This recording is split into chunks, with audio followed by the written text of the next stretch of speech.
Okay, yesterday we were talking about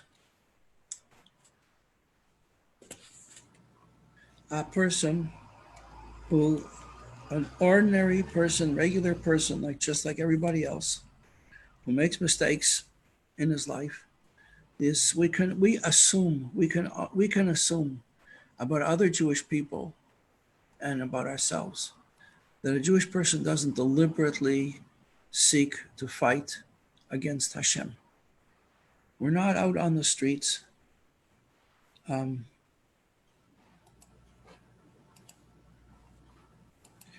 Jewish person makes a mistake. Naturally, a Jewish person does not want to be separated from God.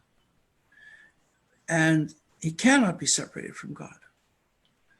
And when he realizes, takes stock of what he's doing, and he realizes that he has separated himself from God, and that his unfortunate mistakes in life have created an iron curtain that separate him from heaven. His heart is filled with regret, and this regret is the beginning of tshuva. Tshuva requires that he should admit his mistake, correct it. If he stole some money, he has to give it back. If he misappropriated funds, he has to return them. If he hurt someone's feelings, he has to apologize. And this frees him.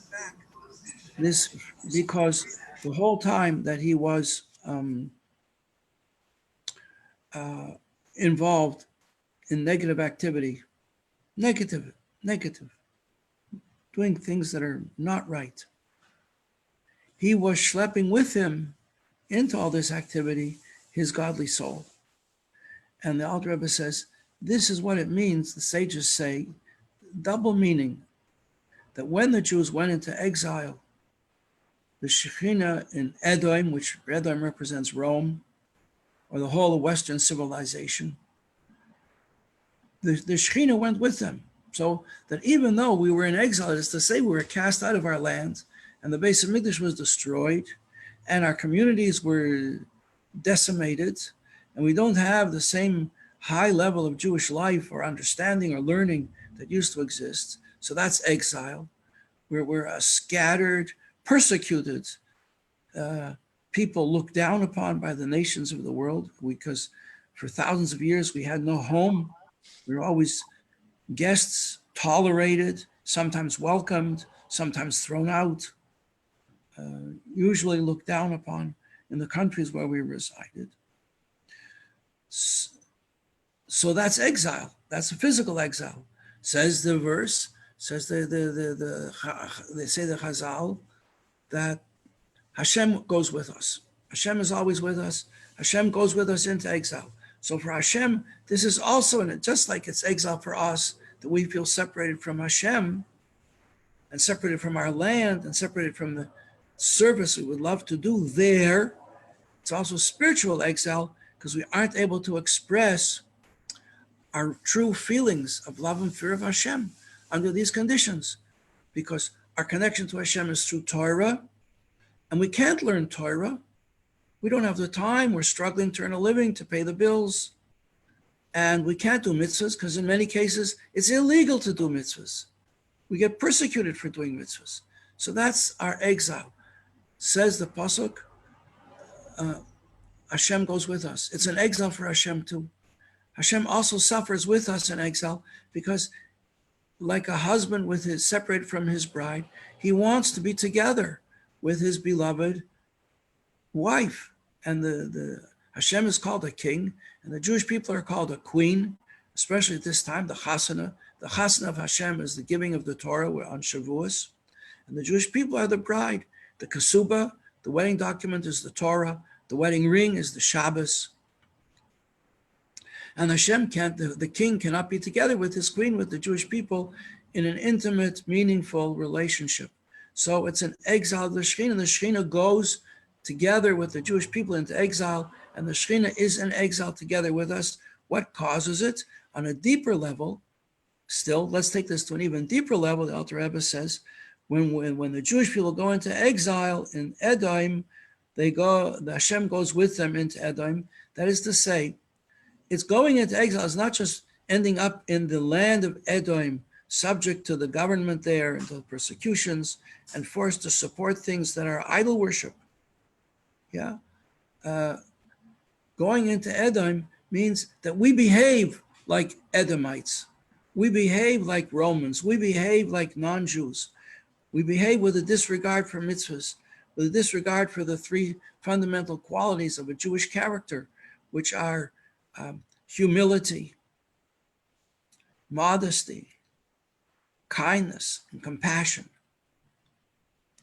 If these qualities are missing, we have to wonder, what's going on with the background of this person? Three qualities we have to look for in the Jewish character are kindness, mercifulness, and modesty, tznius. So if we behave without these qualities, behave cruelly or with arrogance and pride and in an ungenerous, selfish manner, the opposite of those three characteristics, so then we're behaving like what's called Maisa Edom, with the characteristics of Edom. The people of Edom are like that, arrogant and cruel and stingy and self-centered, you see. So we cause that. So this is what the saying says, that even when we go into Edom in exile, we are creating the exile by behaving like the character with the national character of Edom, and we behave like that.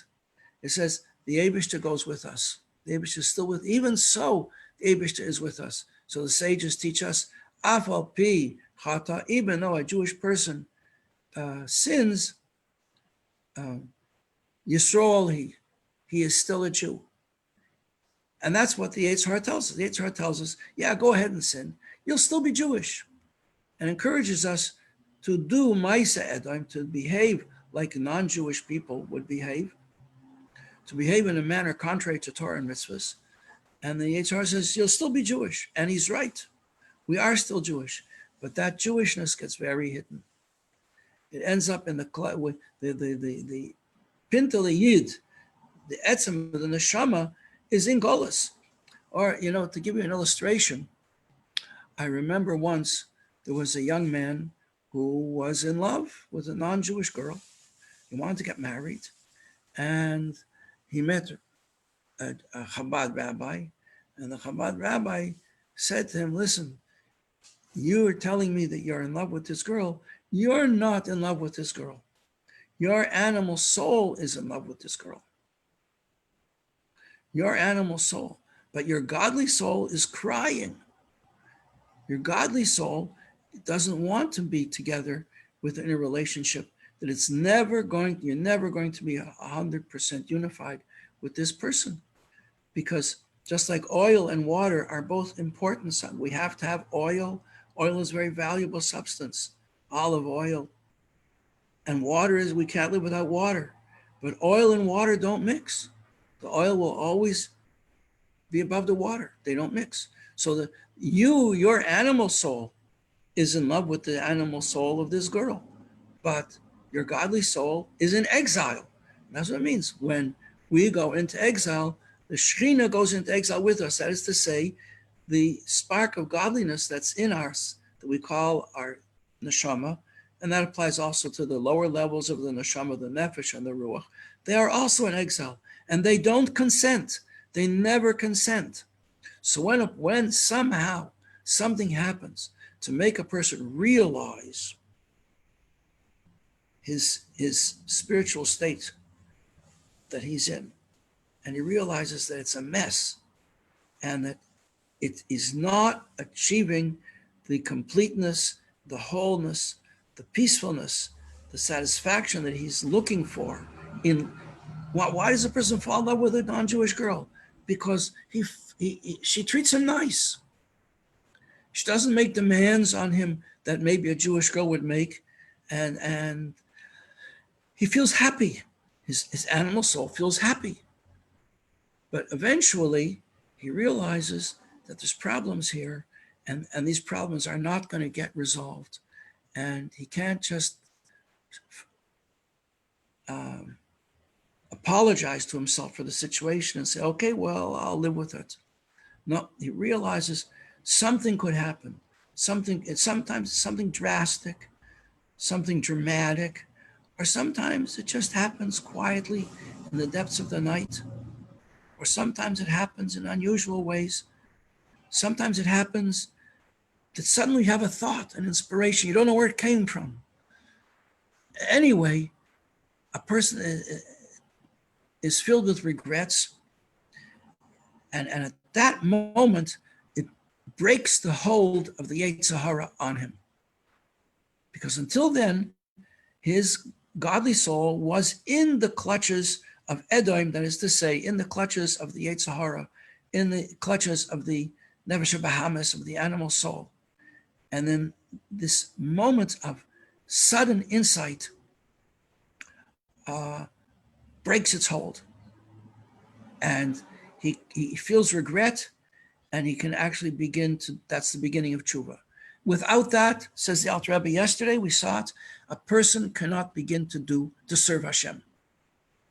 Now, what could be some examples of this particular moment? Let me tell you some stories. Maybe you'll identify with these stories.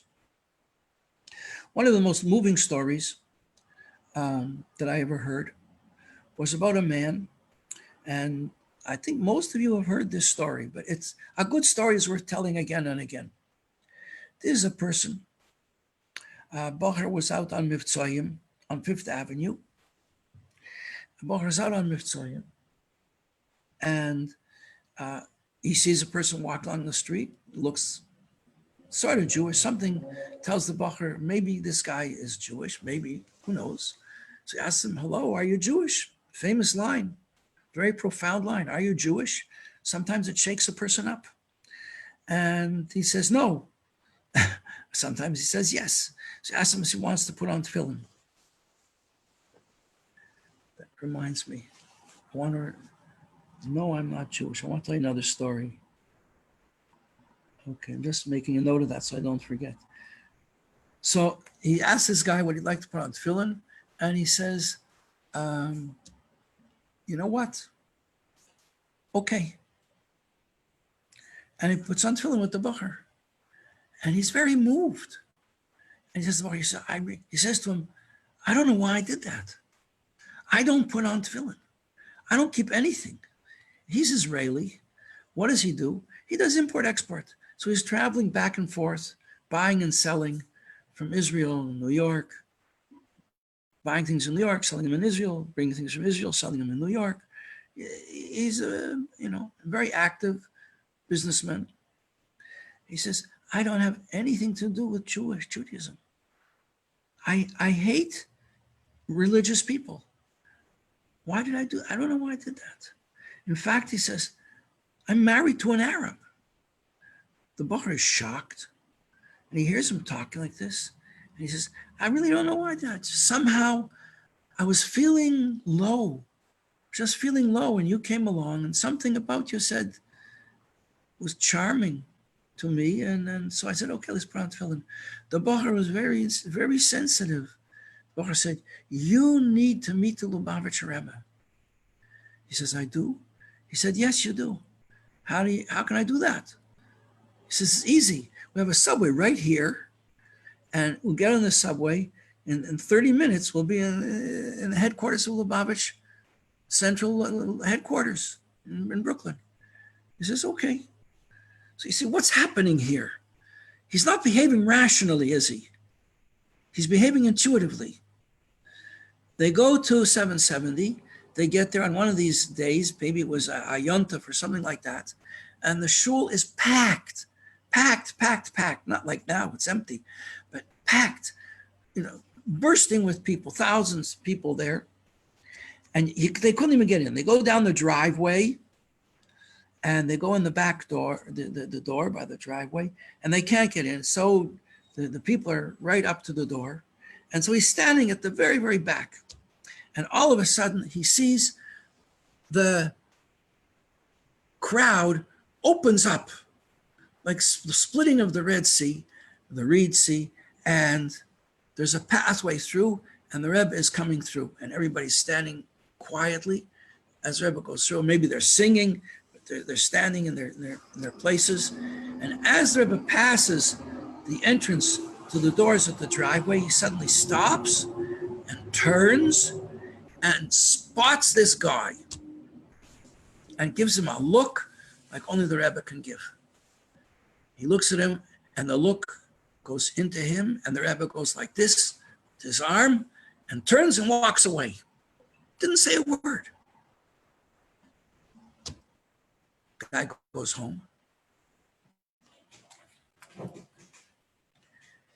goes back to his home. There's his beautiful Arab wife. She says to him, he says, so, hi, honey, I'm welcome. I'm home. She says, welcome back. And she takes a look at him and says, what happened to you? He says, what do you mean? She says, something happened to you. You look different. You feel different. What happened? He said, nothing. I don't know what you're talking about. She said, no, don't play games with me. I can see that something happened to you. And he says, I don't know what you mean, but I'll tell you, one thing did happen, very unusual. I put on tefillin. She said, what's tefillin? She says, you see the religious people, they wear these black boxes. I put them on. I said a prayer. And then I went with this kid, and he took me to 770, and that's with a big headquarters of all the Hasidics. And I was standing in a huge crowd, and the grand rabbi was walking out. And as he walked out, he turned and he looked at me like, just like felt like he looked right through me. She said, I could tell something happened. I want to meet this rabbi. She says, what? She says, yeah, I want to meet that rabbi. And so they went to New York. He came to New York, and they had a private yeshidus with the Rebbe, and they changed their life. How do I know this story? A guy I met told me the story, Parsha Shoftim, many years ago. In this parsha, and he said, I'm leaving to Florida tomorrow. I'm leaving this community. He was his name was Smith. He was unmarried at that time. He was going to Florida. Now he's married, living in Florida.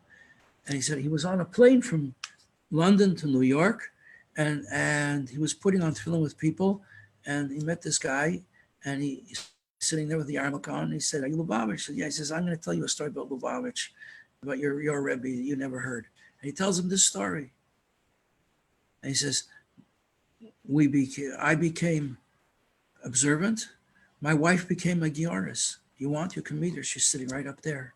He said he went up to meet her. He said, the most modest looking, beautiful Jewish lady you ever met. You wouldn't believe it. He says, we have 3 kids. My son is in yeshiva, and 2 girls are in seminary. So you see, that's what happens. What happened here? There are different ways you can explain it. Was it the tefillin? Was it the graciousness, the quality of chen, this inexplicable grace that enhanced this bacher, that was so charming to the young man, that opened up his heart, that just prepared him for the Rebbe? Or was it the look of the Rebbe that went right through him, that shook him, that somehow awakened that spark of godliness that was in the clutches of the Yetzer Hara, and it flared up so even his non-Jewish wife could see what a difference it made. So this is what it's saying here, that when we go into Edom, the Shekhinah goes into Edom with us. But it's going to explain in the chapter that's only the exterior aspect of the Shekhinah. So godliness is in exile, but the essence of godliness remains pure within us, and it can flare up in a second. Now here's a guy, the Rebbe didn't even say anything to him. I'll tell you another story. It just flashed through my mind.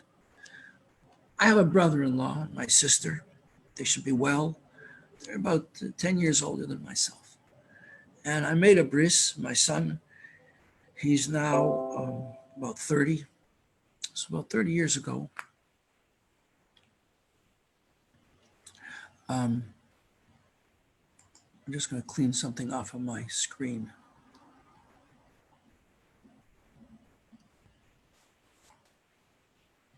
Okay. So my son was born. I made a bris. I made the bris in 770, and it was a Monday. It was right after Tishrei, the last Monday in Tishrei. So they were reading from the Torah. So before the bris, I said to my brother-in-law, "You know what? The moil isn't here yet. Let's go downstairs. We'll be just in time to hear the Torah reading."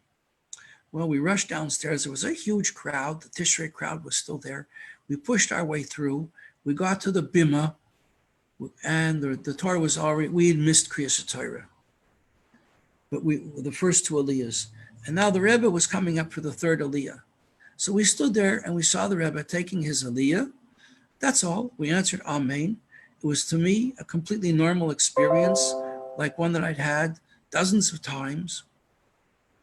And we went back upstairs to make the bris of my son, who we gave him the name Moshe.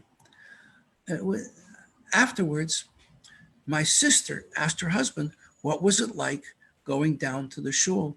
He said, it was the most moving religious experience of my life. I was astonished. What did he find so moving?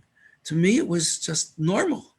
It was something. See, the Rebbe took an Aliyah. The Rebbe didn't look at us. The Rebbe didn't speak to us. We just observed from without. And yet he found it profoundly moving, maybe the most moving religious experience of his life till then until now.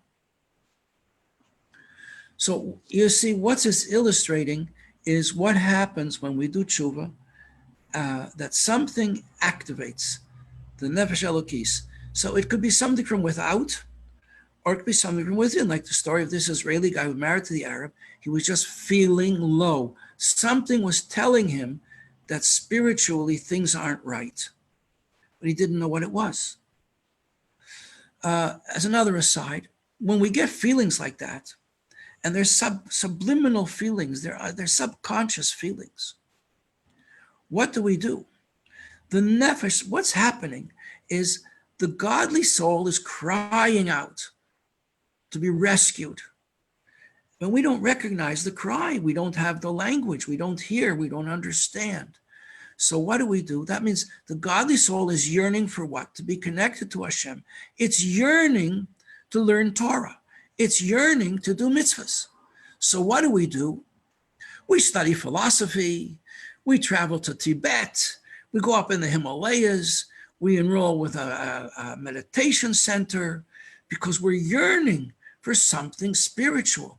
Or yearning to do mitzvahs, what do? We go out and buy a new pair of sneakers, or the latest fashion, or a mini something or other, or something daring, something new, some new garment, because we want holy garments. Our nefesh habahamis doesn't understand that, so they go out and buy other garments. Or we want to learn Torah. Torah is compared to food, and we feel uncomfortable with our present spiritual state. So what do? We go out and we eat, because we're really desiring godly food. We're desiring the sparks of holiness that are in the food, and therefore we eat. Sometimes we overeat, or sometimes we eat exotic things or forbidden things. We go to Lobster Hut, or who knows what else. Because the soul wants in the tzutzis of Elokus, and it doesn't know that that's what it wants. And when your heart is crying out like that, then the Rebbe senses it. A tzaddik senses it, because a tzaddik, the Rebbe, has what's called a general soul. Just like your brain is aware of everything that's going on in your body, so the Rebbe, general soul, is aware of everything that's going on with the whole body of the Jewish people. The Rebbe senses it. And he'll send a message to a shliach in your area, check this out. Or he'll do, spiritual chess, and he'll move the pieces around so that you end up in the Dalet Amas of this shliach. A friend of a friend is going to invite you to a parlor meeting with a Chabadnik or to the Chabad house. You're going to come for Friday night meal, have some wine. You're going to come, say l'chaim. You'll meet. It'll happen because the state of affairs is intolerable the way it is. Okay, so that's what we've been learning, and that's how Teshuvah begins. And that's what we learned in the last chapter, chapter 17, how a person begins to serve Hashem, to do Teshuvah, and then he starts to learn about godliness and to think about godliness, and thinking about godly ideas, thinking about the greatness of Hashem will lead him to have a love and fear of God in his heart. Now in chapter 18, any questions at this point? You said you are going to tell the story of what? Flash it again. What's the chat? You were going to tell a story of someone who said no when asked if they are Jewish. Oh, yeah. Okay. That's also a recent story that I heard recently, that there was this happened in Paris. This was told to me by the person it happened to. It's a firsthand story. It's not a story that you could say, oh, it's just one of these stories that they pass around. No, I heard it from the guy who was involved. I heard it from him on Simchas Torah this year.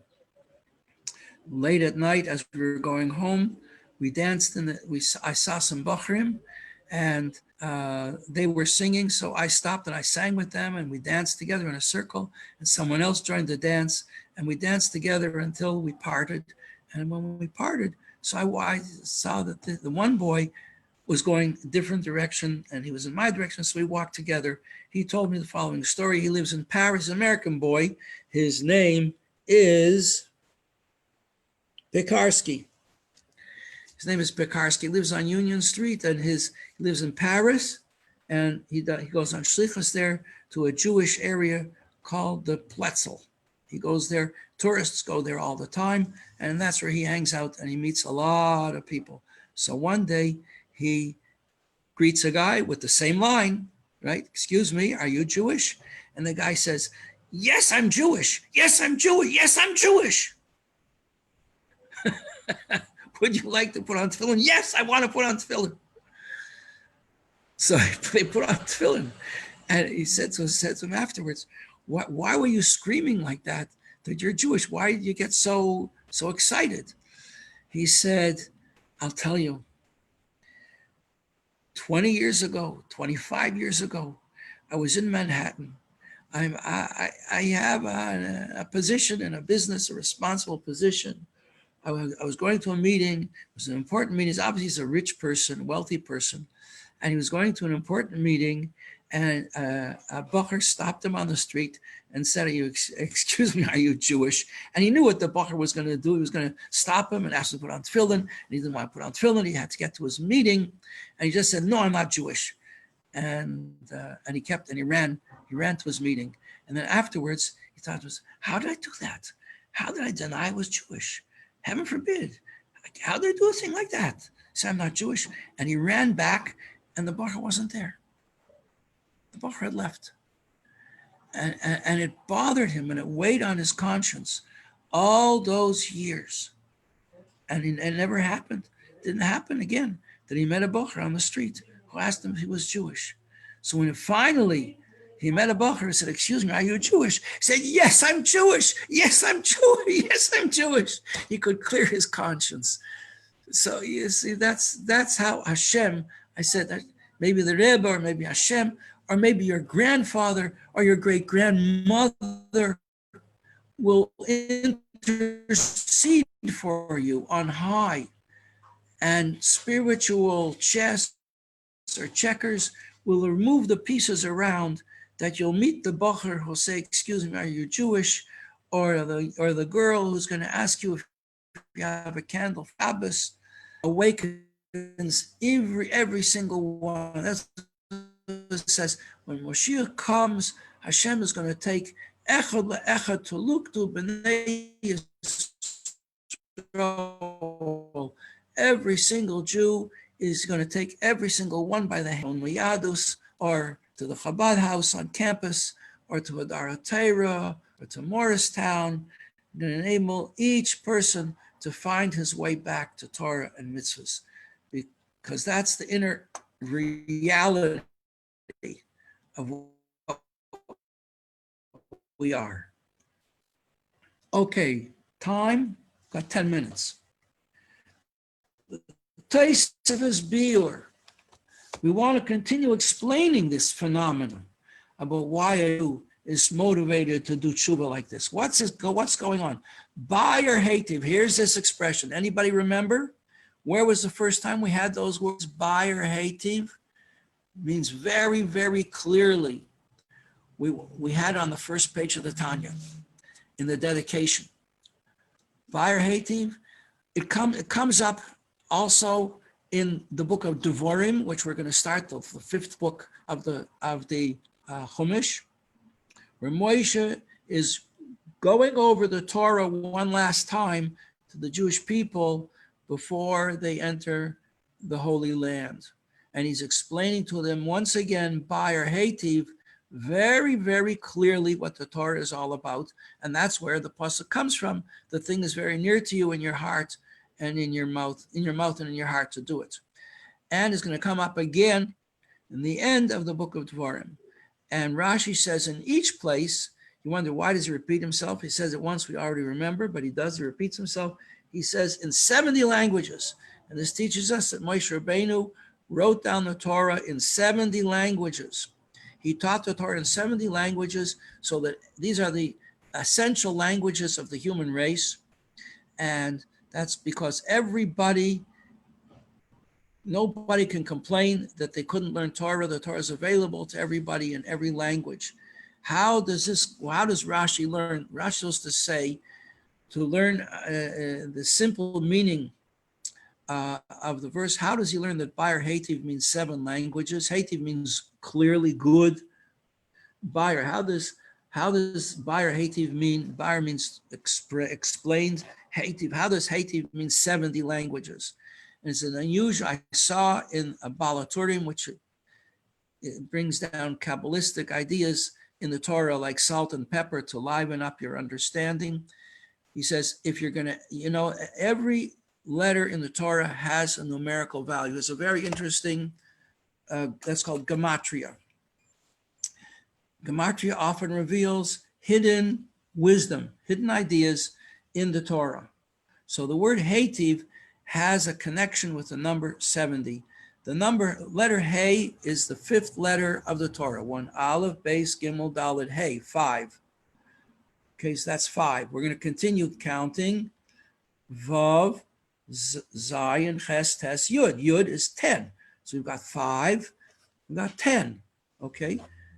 Tes is the number before Yud, so that's 9. And Beis, Aleph, Beis is 2. Going to add them together. Who's going to do the arithmetic? Who's good in arithmetic? Who's on the line good in arithmetic? Speak up, please. Nobody? Chana, you're good in arithmetic. You're in Tikva. Not you either. No one. Mrs. Cohen, you do the books. Who does the arithmetic? Nobody? Do I have to do it for you? Come on, let's do it. I can do it on the calculator. Forget it. Do it in your head. Hey is 5 plus 10 is how much? 5 and 10 is, come on, 5 and 10, 15. Let's add 9 is how much? 15 and 9. 24. 24. Add 2. 24 plus 2 is? 26. 26. What's that got to do with 70? That is the numerical value of the word hatev. It's also the numerical value of the name of God, Yud Kei Vav Kei. Okay? 26. Yeah. 26. So this is number 26. Now, how does that get to be 70? The Baal HaTurim says there's an unusual way of doing this gematria. We're going to add all these 4 letters together, and then we're going to add on another 3 of the letters. We're going to add on just Hey, Yud, Tes, and then we're going to add on just the Tes. Then we're going to add on just the Yud, Tes, Vav, and then we're going to add on, each time we're going to add it on. We're going to knock off the Hey. So we're going to Hey, Yud, Tes, base. Then we're going to add on Yud, Tes, base. Then we're going to add on Tes, base. And then we're going to add on the vase. If you can do it yourselves, write the 4 letters down, then write 3 letters down, then write 2 letters down, then write one letter down. You'll add up all their values. You'll see it comes out to 70. It's amazing. An amazing gematria. So that's how we learn that. So we want to learn, the Alter Rebbe says on the first page of the Tanya, we want to learn how to serve God by or Hativ in 70 languages. No matter which language you speak, you're going to be able to do it. Nobody can claim they didn't have the language for it. And the previous Rebbe and our Rebbe have pioneered this translation of Tanya into many different languages. And printing the Tanya in thousands and thousands of places. It's now, I think, the book that's been printed in more places in the world than any other book. So we want to explain Bayer Hetiv Milis Me'oid. It says the thing is very near to you. Me'oid. It's very, very, very near to you. How is it? We have to explain how it's very, very near, because we said a few chapters back, it's not, I don't feel that it's very, very near to me to feel love in my heart. If someone's going to ask you, do you feel love of God in your heart? Someone's going to come up, you're walking along the street, you have your face mask on, you have your vinyl gloves on, and someone stops you and says, you're Jewish, do you feel love of God in your heart? You're going to say, oh, what? What do you want? I don't know. Maybe, I don't know. But the pasuk says, yes, Moshe Rabbeinu says it is very, very near to you to feel love of God in your heart. And you say, not me. I can appreciate that I ought to feel love of God, but it's not a burning feeling in my heart.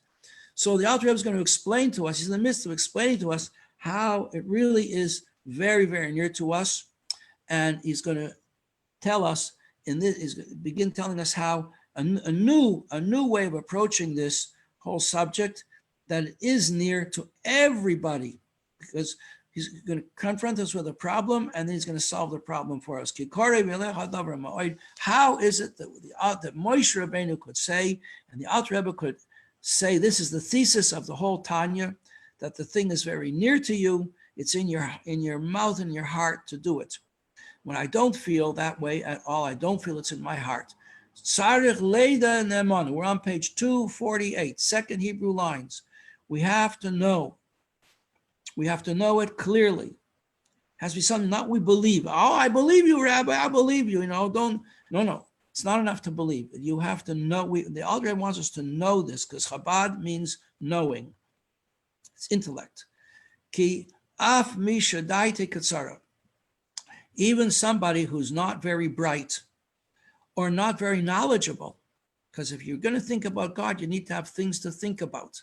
Remember I told you about this teacher I had, a non-Jewish teacher who taught us 18th century English literature, and he used to smile and say, young people nowadays. This is 40 years ago. Can you imagine how appropriate it is? Eternal truth.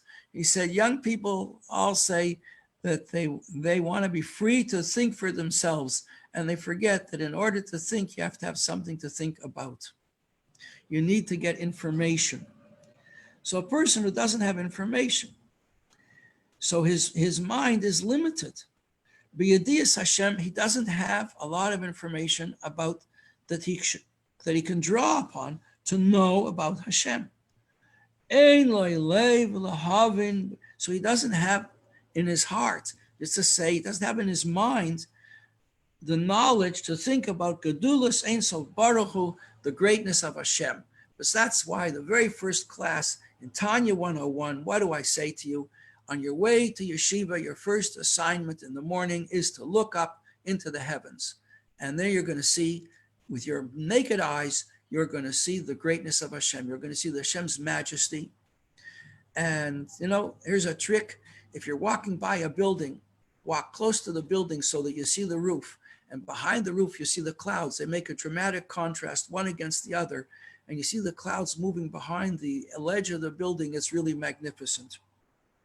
Okay? And it's very inspiring. L'hoilid, so you need to have knowledge to give birth in your heart. Mimenu dechilu v'rachimu, love and fear of Hashem. Now, a person doesn't have any knowledge, so where are these feelings going to come from? Afilu b'moiche utuvunase levad. How about if I don't feel it in my heart, how can I at least appreciate it in my mind? Okay? Where's it going to come from?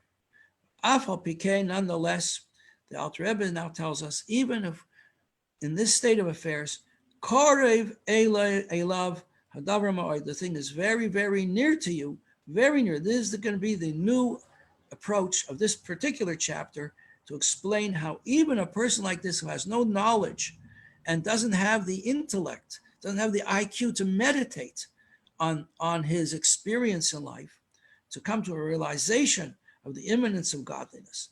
How is it so near to him, lishmor, to keep mitzvahs, v'la'aseis, call the mitzvahs of Torah, and to do all the mitzvahs of the Torah, and to feel love and fear of God in his heart.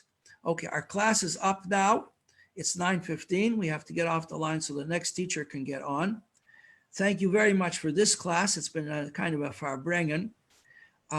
Today is the last day of the completion of the giving of the Torah. So we want to give extra tzedakah and learn something extra. Open a Pirkei Avos, if you will, learn a Mishnah, a very nice Mishnah to learn. It's easier to take it to heart. It's the first Mishnah in the 4th Perek, if any other one doesn't appeal to you. And be sure to come tomorrow, because tomorrow I want to tell you a special story that you've never, ever heard before. And it's going to really knock you out. So be sure to come then. And with those words, I'm going to close for the day. We'll see you in Mirza Hashem tomorrow at 8:30, or heaven forbid, a little late, 8:31. Sometimes the Zoom is a little slow. It makes you wait for it to update at least twice before it will turn on. So we'll try and do it a little early. We'll be there waiting for you at Bezras Hashem at 8:30. Have a great day. Thank you. Thank you so much. Thank you, Rabbi. Great day. Moshiach now. Amen. Amen.